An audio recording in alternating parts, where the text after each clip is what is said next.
Welcome back to The Ether, the show that disrupts the way you think about running your business.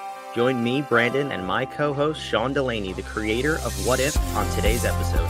Our goal is to provide context around what we talk about so you have the clarity to cut through the noise and the confidence to grow and run a truly harmonious business.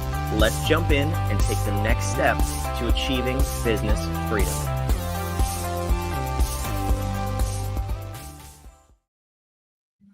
Business freedom. What's crack-a-lackin', Sean? Yep, that's right. I said it. We're back. How are you on that side today? I don't know. I was thinking that. I'm on the wrong side, right? That's terrible because now I got myself trained to point this way to things on your side. Now it's got to be this. I don't like Is it it. backwards for you? Because for me, I'm pointing the wrong way to look at Feels you. weird. Every now and then I make my wife switch with me which side of the bed we sleep on, so we feel like we're on vacation. It's I don't weird. even know about your sex life, but On the other, that's not what's going on here. I just want to clarify that. all right. And No. I am so sorry for our listeners who can't see us, but you should be on YouTube. You should be watching us because we're a couple of goofballs. No, we've got faces for radio. This is perfect if you can't see us. We do. Hi, Well, hey, we're Brandon. talking about way more important things than your sex life on vacation. We are talking about SOPs that are going to help you grow your business. I love SOPs. How do you feel about SOPs? I feel they are the essence of, they are integral to the creation of order in your business. I agree with that statement. Yeah. Good. Are we done? So I've talked to a number of people recently over the past couple of weeks, and everybody says, this buzzword, right? Delegate. And I think we've talked about delegation on the show before. But anyway, I want to delegate. I want to hand off to my people, but they just don't get it. When I tell them what to do, they don't do it right. And I naturally asked the question, well, A, how did you tell them? And was there a reference of how to do what you asked them to do? Every single time. Well, no, I just told them to do it and go send this email or go file this paperwork a certain way. But there's never any supporting documents. And I don't understand how everybody has heard of SOPs, yet very few people do them. And even a smaller percentage do them properly so that their employees know how to leverage them. Do you find that? Correct. And then when we unpack it frequently, it also might be the case that they are concerned about the how at times when the how doesn't matter as much as the result. So you can have that too. People can get too into the SOPs and say, this is exactly how I want it done. Okay, if I invert the order, if I put the peanut butter on the peanut butter side first and then the jelly, I know this says jelly and then peanut butter, but if I switch that, does it change the result of the sandwich? And if the answer is no, then why are you busting my chops about which order I do it? Because maybe I just prefer that. And I can't then, as an employee, optimize myself within the process.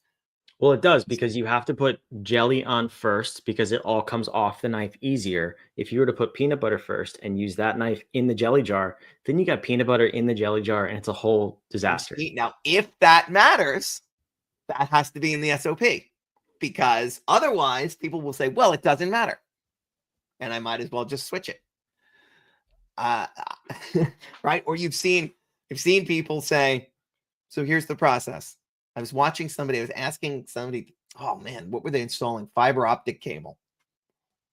And they were showing me how I ask a lot of questions, as you know. I said, so how does this, what's the final step of this? They're like, well, we just add this and do that. I said, no, I want to literally see it. I want to understand how. Oh, he wants to see. So we take this little cutter, we pull the wire, take this little cutter and we snip it. And then we pull this part off, then it exposes the wire. And then we put it through this, and then we cut it again, and then we clean it off. And then that's the end. And I said, so why are you cutting it twice?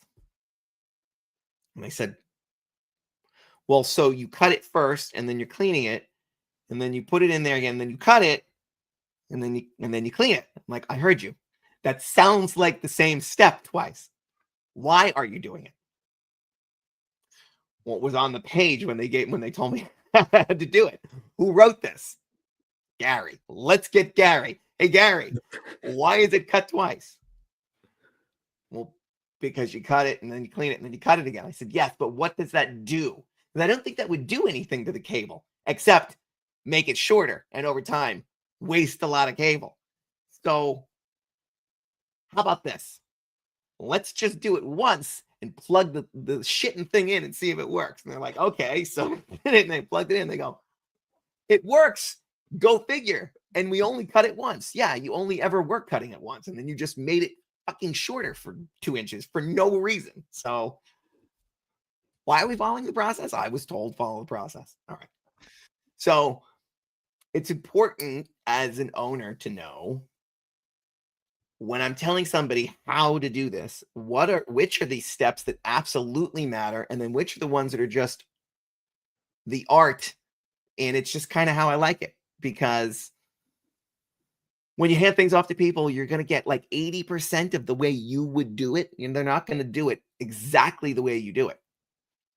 And sometimes that matters and sometimes it doesn't. So understand where in the process you can let people feel like they have some wiggle room and where it would really impact things if they didn't follow the process.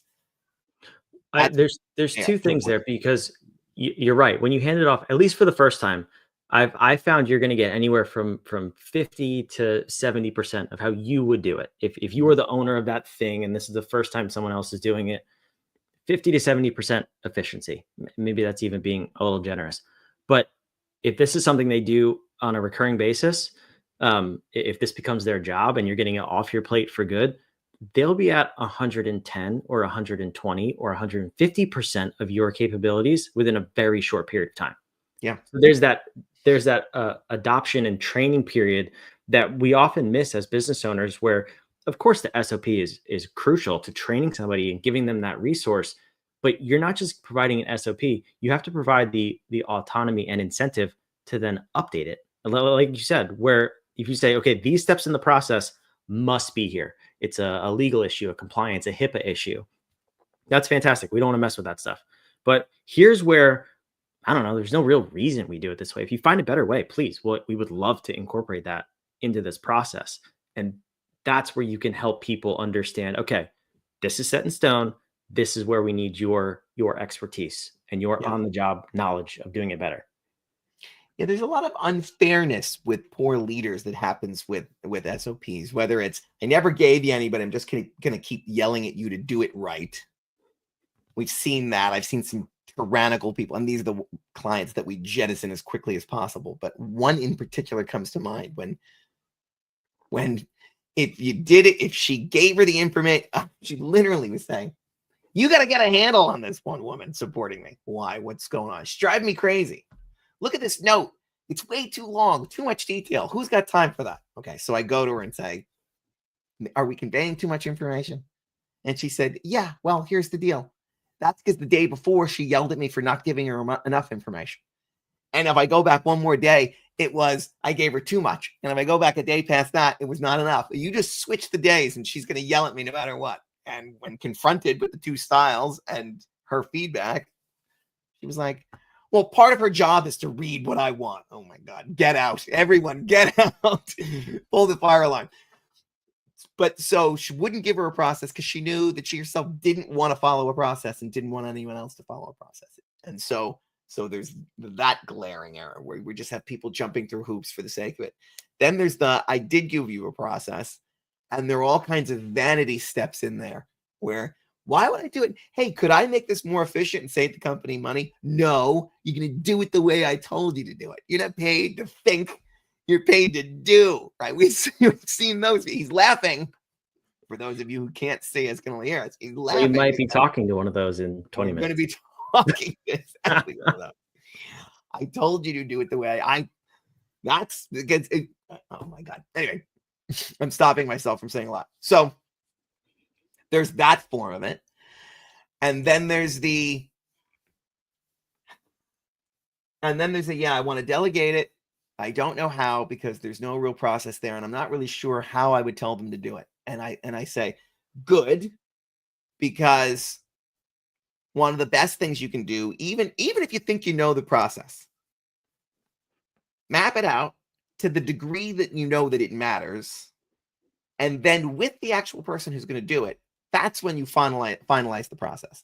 Because if I'm saying to you, Brandon, here's how I think here's how I've been doing the process. And so you should do it the same way. First of all, your brilliance in making it more efficient has never been asked. So I lose that right out of the gate. So I'd rather say, here's what I've been doing and the reason why. If there's a better way that isn't going to impact these important things because of regulations, compliance, we want to comply with trust language, I'm gonna tell you the parts that matter, explain why. But the rest, have at it. This is the way I do it just because it's the way I knew how to do it and it gets the job done. If you can make it quicker, better, achieve a better result, please, and feel better for you, let me know. And then now you can, while we're both looking at it, literally go through the process and then write a better process for how it should be done. And when the day comes when you're handing it off, that same exact thing should happen with the next person. You skipped over the secret sauce. Have the ethos of we run on continuous improvement. Well, careful, because we've talked about that. There are triggers for that. But see what I just said? I didn't say we look at the process every week and try to make it better. I said the next time when you're handing the process off, a year and a half from now. So we're not running the risk of over tinkering. Like the trigger there in that process might be when it's handed off from person to person. There is an opportunity. That is a triggering event to have an opportunity to readjust it. Or if one of our metrics goes south, there is an opportunity. There is a trigger to say, go readjust your process. But otherwise, they should be locked down because if they change every single day, you don't have a process. You just have whimsy that you put on paper. Yeah. And that's the other added benefit to having things documented, because if you have a policy within your company to document things and publicize that change, which is question on the bad, by the way, you basically tell people, you are absolutely free to update any process and find efficiencies. You just have to update it. And as soon as you add that little step in there, people are going to think twice about creating unnecessary change, because they're going to have to update a whole SOP behind it. Yeah. And they're just not going to do that work. No, that's true. We're going to tamper your creativity. We're going to dampen that down by telling you got to document it afterwards. Oh, nobody wants to take notes. Forget it. Turn that dial down a little bit. But you skipped over the secret sauce right there. You said it quickly when you're training people. You said the key word, why you do something the way you do. Why? And I think I hate to sound like a broken record on the show, but we're going to do it again. We're going to go back to navigation. This totally changed the way that I wrote SOPs in my last business. It's one thing to say this is how we do things, and this is why I personally feel it's the best way or the most efficient way. When I handed off an SOP to somebody else and I said, you are now the process owner of this, you're in charge of updating the SOP, training on it, everything involved with this process, you own it. I don't want to see it. I always said, and the way we wrote our SOPs, you have to reference the mission and how this helps us accomplish the mission. This process helps us accomplish the mission, so that if they were to find an improvement, a new efficiency, a better way to do it, that new way has to reference the mission. And that's the little caveat to say, okay, efficiency is one thing, but taking away from the customer's experience and our brand promise to the customer, we cannot sacrifice. Yeah. And we've talked about that story with accountants and stuff, those experience on this show, but that's how you start to be able to scale and free yourself from the day-to-day operations. It is that small incremental level of complexity of thought around it that makes SOPs a powerful, powerful thing. You are looking at it to say, first, just from a value stream, when we walk businesses through that and say, what is the core value stream that you have here? Because you can't willy-nilly go touching that process. It is foundational. It is what our clients are paying us for. So money spent there, innovation spent there, time spent there to deliver that in a better way. It's far better than any efficiencies we're going to get out of tinkering around with supporting processes. And let's understand the hierarchy of the importance of processes itself, and then understand, knowing that, what does each process, to your point, do in order to support our mission, Why does it exist in that hierarchy? And what is the outcome supposed to be? Because I can make this process better. Sure, I'll just yank adding flour. Well, the process was to make a muffin that comes out of the oven at a certain temperature. You can't yank that step out. Well, you can tell me what it's supposed to do. I thought we were just throwing shit in a bowl and mixing it up. No, it's supposed to create a muffin. Well, then definitely don't take the flour out. That wouldn't, okay, bad thing, right? So you have to know what is that end result. And as long as then when you're handing it over to somebody saying, this is why it exists, and this is what the result should be, these are the components or steps that cannot be touched, have at it. Those people naturally will gravitate towards a more efficient process. Why? Because everybody's lazy. Kidding, not kidding. Because we want the most efficient process. Nobody wants to stand around here doing steps that don't matter to the job, the outcome, or the mission that we're all trying to achieve. I resonate with that, with being lazy. I think I heard Bill Gates say something along those lines. I'll paraphrase completely out of context. He said he'd rather hire a lazy person over a smart person because they're going to find the most efficient way to do the job. Mm-hmm. And there's nothing wrong with that. I don't Yeah. think that's a problem. I think that's actually a good thing. Now, you have to have the incentive to like do the process. You can't be that lazy, but there's nothing wrong with finding a better way. Some of the world's greatest inventions exist because a lazy person thought about the problem. Toilet paper, they just didn't want to have to wash their hands. So let's put it on. Okay, that's not true. That's you're laying down some gems here today, my friend. All right. That's what I'm here for. All right, so Yeah. let's wrap this up because I'll say this. So if you want to see our process for creating SOPs, we have a whole template. I'd love to just share it with people. So either put it in the comments or send us a DM. I'll share the page with you and you can see how we create SOPs. So they're easy to find, easy to use, and easy to create. Love easy. That's awesome. We love you as our listeners and our watchers of the ether. Hearts, heart emojis.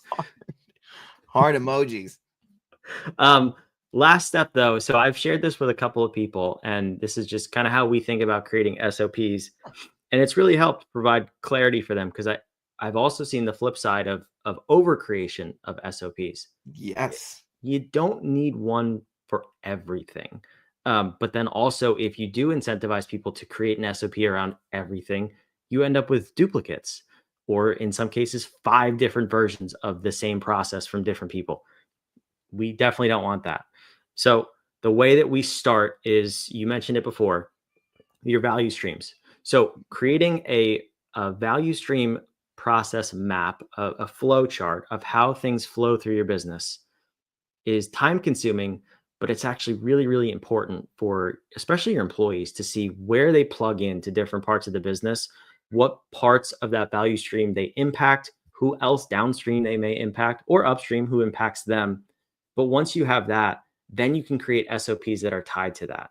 Instead of It's just a massive willy-nilly. tool in your building of the Yes. sense of camaraderie and teamwork, a team spirit, to let people see where one thing comes from into their world, out of their world, shows that there are stakeholders and end users of the product of their work, even if they never touch the end customer, because they're part of that whole ecosystem of processes. Yeah. So if you do that, and then you can go box by box and put all of the appropriate SOPs tied to those boxes, and then store them in a way where they're, again, easily accessible, easy to use and understand, and then easy to create is the third piece of that. When you have those components, then you can actually leverage SOPs in order to help you grow your business. You can start to delegate efficiently. You can start to manage by outcomes and not micromanage. And it becomes really, really easy to scale that company. Until you have that stuff set up, Brandon. you're just creating confusion in your organization.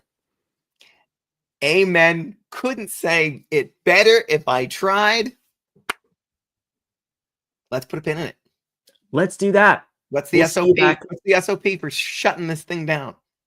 I think step 1 is I hit this red button over here, which brings up a screen, and I have to hit a second red button. I think that's a safety thing, so we don't just end it by accident. Yeah. So I'm going to go ahead and do that.